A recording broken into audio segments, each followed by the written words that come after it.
ಒಂದು ಹಳೆಯ police station ಅಲ್ಲಿ ಕಪಾಟಿನಲ್ಲಿ ಅಡಗಿರುವ ಒಂದು ರಹಸ್ಯ ಫೈಲ್. ಆ ಫೈಲ್ ಯಾರು ಮುಟ್ಟುತ್ತಾರೋ ಅವರ ಜೀವನದಲ್ಲಿ ರಕ್ತಪಾತ ಮತ್ತು ದುರಂತ ಶುರುವಾಗುತ್ತೆ. ಈ ಫೈಲ್ ನಿಜವಾಗಿಯೂ ಶಾಪಗ್ರಸ್ತವಾಗಿದೆಯಾ ಅಥವಾ ಇದೊಬ್ಬ ಪೊಲೀಸ್ ಆಫೀಸರ್ನ ಮಾನಸಿಕ ಭ್ರಮೆಯಾ? ಇತ್ತೀಚೆಗೆ ತೆರೆಕಂಡ ಉನ್ಮಾದಂ ಸಿನಿಮಾ ಪ್ರೇಕ್ಷಕರಲ್ಲಿ ಇದ್ದಂತೆ ಒಂದು ದೊಡ್ಡ ಕುತೂಹಲ ಹುಟ್ಟುಹಾಕಿದೆ. ಜೋಸೆಫ್ ಮತ್ತು ನಾಯಟ್ಟು ನಂತಹ ಮಾಸ್ಟರ್ ಪೀಸ್ ಥ್ರಿಲ್ಲರ್ಗಳನ್ನು ಬರೆದ ಶಾಯಿ ಕಪೀರ್ ಬರವಣಿಗೆ, ಜೋಜಿ ಸಿನಿಮಾದ ಪ್ರಖ್ಯಾತ ಎಡಿಟರ್ ಕಿರಣ್ ದಾಸ್ ಅವರ ನಿರ್ದೇಶನ, ಜೊತೆಗೆ ಕಂಚುಕು ಬೊಬನ್ ಅವರ ನಟನೆ, ಈ ಕಾಂಬಿನೇಷನ್ ಮೂಡಿದ ತಕ್ಷಣ ಸಿನಿಮಾ ಪ್ರಿಯರಲ್ಲಿ ಎಕ್ಸ್ಪೆಕ್ಟೇಷನ್ ಮುಗಿಲು ಮುಟ್ಟುವುದು ಸಹಜ. ಆದರೆ ಈ ಉನ್ಮಾದಂ ಸಿನಿಮಾ ನಿಜವಾಗಿಯೂ ಪ್ರೇಕ್ಷಕರಿಗೆ ಅದೇ ಲೆವೆಲ್ ಥ್ರಿಲ್ ಕೊಡುತ್ತಾ ಅಥವಾ ಆರಂಭದಲ್ಲಿದ್ದ ಕಾವು ಆಮೇಲೆ ತಣ್ಣಗಾಗುತ್ತಾ? ಈ ಎಲ್ಲ ವಿಷಯವನ್ನು ವಿಡಿಯೋದಲ್ಲಿ ಸಂಪೂರ್ಣ ವಿವರಣೆ ನೀಡಲಿದ್ದೇನೆ.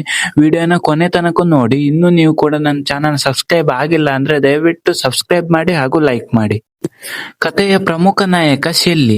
ಇವನೊಬ್ಬ ಕೆಳಹಂತದ ಪೊಲೀಸ್ ಕಾನ್ಸ್ಟೇಬಲ್. ಆದರೆ ಇವನ ನಿಜವಾದ ಕನಸು ಸಿನಿಮಾಗೆ ಸ್ಕ್ರಿಪ್ಟ್ ಬರೆಯೋದು. ದಿನವಿಡೀ ಪೊಲೀಸ್ ಕೆಲಸ ಮಾಡಿ ರಾತ್ರಿ ಬರೆಯೋ ಶೆಲ್ಲಿ ಚಿತ್ರರಂಗದಲ್ಲಿ ಅವಕಾಶ ಸಿಗೋದೇ ಇಲ್ಲ. ಮನೆಗೆ ಹೋದರೆ ಹೆಂಡತಿ ಸೌಮ್ಯ ಜೀವನ ನಡೆಸಲು ಪಡುತ್ತಿರುವ ಕಷ್ಟ.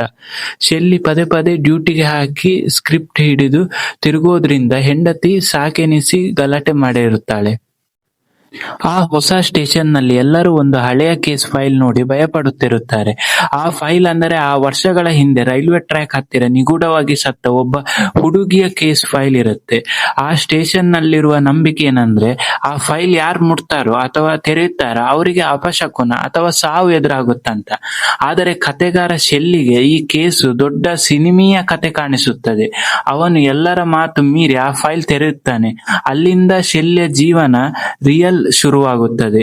ನಿಜವಾಗಿಯೂ ಅಲ್ಲಿ ಪ್ರೇತ ಅಥವಾ ಶಾಪ ಇದೆಯಾ ಅಥವಾ ಶೆಲ್ಲಿಯ ತಲೆಯಲ್ಲಿರುವ ಕಲ್ಪನೆ ಮತ್ತು ಮಾನಸಿಕ ಒತ್ತಡವೇ ಅವನನ್ನು ಹುಚ್ಚನನ್ನಾಗಿ ಮಾಡುತ್ತಿದೆಯಾ ಅನ್ನೋದೇ ಸಿನಿಮಾದ ಒಂದು ಮುಖ್ಯ ಎಳೆ ಫ್ಲರ್ಟ್ ಆಗಿದೆ.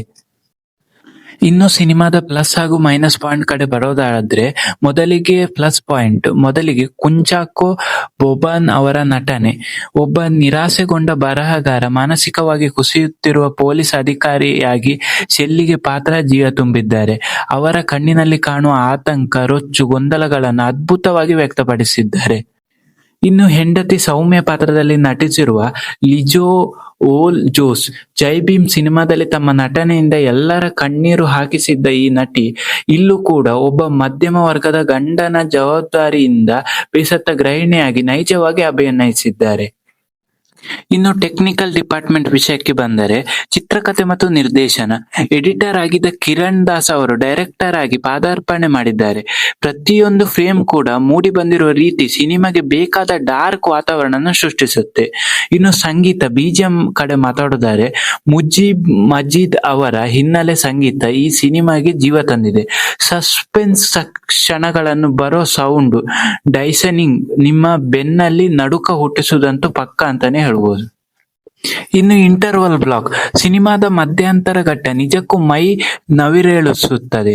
ಆ ಫೈಲ್ನಿಂದ ನಡೆಯುವ ಘಟನೆಗಳು ನಿಮ್ಮನ್ನು ಸೀಟಿನ ತುದಿಯಲ್ಲಿ ಕುಳಿತುಕೊಳ್ಳುವಂತಾನೆ ಮಾಡುತ್ತದೆ. ಇನ್ನು ಮೈನಸ್ ಪಾಯಿಂಟ್ ಕಡೆ ಬರೋದಾದ್ರೆ ಸೆಕೆಂಡ್ ಹಾಫ್ ಮತ್ತು ಕ್ಲೈಮ್ಯಾಕ್ಸ್. ಮೊದಲಾರ್ಧದಲ್ಲಿ ಕಟ್ಟಿಕೊಟ್ಟ ದೆವ್ವ, ಶಾಪ ಅಥವಾ ಸೈಕಾಲಜಿಕಲ್ ಥ್ರಿಲ್ಲರ್ ವಾತಾವರಣ ದ್ವಿತೀಯಾರ್ಧದಲ್ಲಿ ತೀರಾ ಸಾಮಾನ್ಯ ರಿವೆಂಜ್ ಅಥವಾ ಕ್ರೈಮ್ ಡ್ರಾಮಾವಾಗಿ ಬದಲಾಗುತ್ತೆ. ಇನ್ನು ನಿರೀಕ್ಷಿತ ತಿರುವುಗಳು. ಶಾಯಿ ಕಬೀರ್ ಅವರ ಹಿಂದಿನ ಸಿನಿಮಾಗಳಿಗೆ ಹೋಲಿಸಿದರೆ ಕ್ಲೈಮ್ಯಾಕ್ಸ್ ಸಸ್ಪೆನ್ಸ್ ಅಷ್ಟಾಗಿ ಶಾಕ್ ಕೊಡುವುದಿಲ್ಲ ಅಂತ ಹೇಳ್ಬೋದು. ಇನ್ನು ನೀವು ಕ್ರೈಮ್ ಥ್ರಿಲ್ಲರ್, ಸೈಕಾಲಜಿಕ್ ಡ್ರಾಮಾ ಮತ್ತು ಡಾರ್ಕ್ ಅಟ್ಮಾಸ್ಫಿಯರ್ ಇರುವ ಸಿನಿಮಾಗಳ ಪ್ರಿಯರಾಗಿದ್ದರೆ ಉದ್ಬಾನ್ ಖಂಡಿತ ಒಮ್ಮೆ ನೋಡಬಹುದಾದ ಸಿನಿಮಾ.